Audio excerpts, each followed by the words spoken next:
दर्शक वृन्द नमस्कार। आज छौँ हामी पाँचथर जिल्लाको याङरक गाउँपालिका वार्ड नम्बर 4 झोलुङ्गे भन्ने ठाउँमा। यो हो हाम्रो यो राइस मिल हो।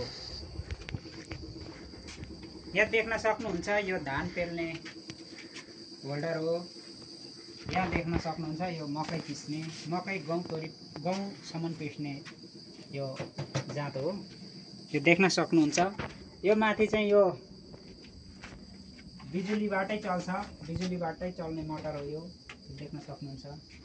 यो चाहिँ 2059 सालमा राखेको यो लघु जलविद्युत आयोजनाबाटै यो सञ्चालन भएको थियो। यसको उद्घाटन नारायण कोइरालाले गर्नुभएको थियो। त्यतिखेरको समयमा बिजुली एकदम थोरै थियो।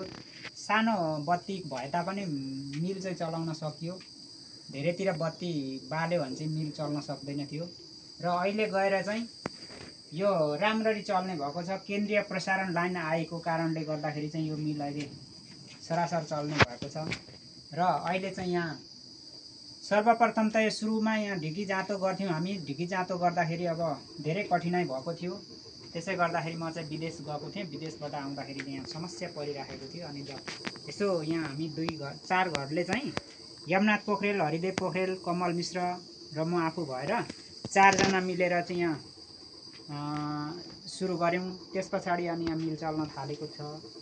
यो लगभग 15 वर्ष जति भइसकेको छ। यसमा चाहिँ भनेको अहिले चाहिँ भनेको 10 जना सदस्यहरू हुनुहुन्छ। 10 जनाले यो झोलुङ्गे टोलभरिमा चाहिँ अहिले सञ्चालन गर्दै आउनुभएको छ। उहाँहरूले चलाउँदै हुनुहुन्छ। यो अहिले चलाउनको लागि चाहिँ नरेन्द्र पोखरेलले चलाउँदै हुनुहुन्छ। उहाँ अहिले यहीँ हुनुहुन्छ। म चाहिँ आफू मेदिङ भएकोले गर्दाखेरि म चलाउन नभएको कारणले उहाँले चलाउनुहुन्छ। उहाँले अब म्यानेजमेन्ट गरिराख्नु भएको छ। यहाँको सेवा सुविधा राम्रो दिइराख्नु भएको छ। अब उता 2 नम्बर क्षेत्र तल्लो टोल आउनुहुन्छ, यता सिग्रापट्टिको पनि आउनुहुन्छ होला। अहिले यहाँ राम्रो चलिराखेको छ। र अब अहिले पुरानो भइसक्यो। अब अलिकति यो हाइड्रो पावरको तल जग्गाहरू खनिएको कारण अनि अलिक बाढी आएको कारणले पनि यहाँ अलिक पहिरो गएको कारणले चाहिँ यो अलि धाधस फुटेको छ। अब यसलाई अलिक मर्मत गर्नुपर्ने छ। र पनि अब यो चर्केको कारणले चाहिँ पहिरोको कारणले यो चर्केको देख्न सक्नुहुन्छ।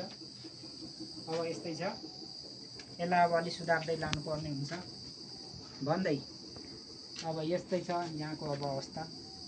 हवस् त नमस्कार। यसलाई लाइक सेयर पनि गरिदिनु होला। हवस्, धन्यवाद।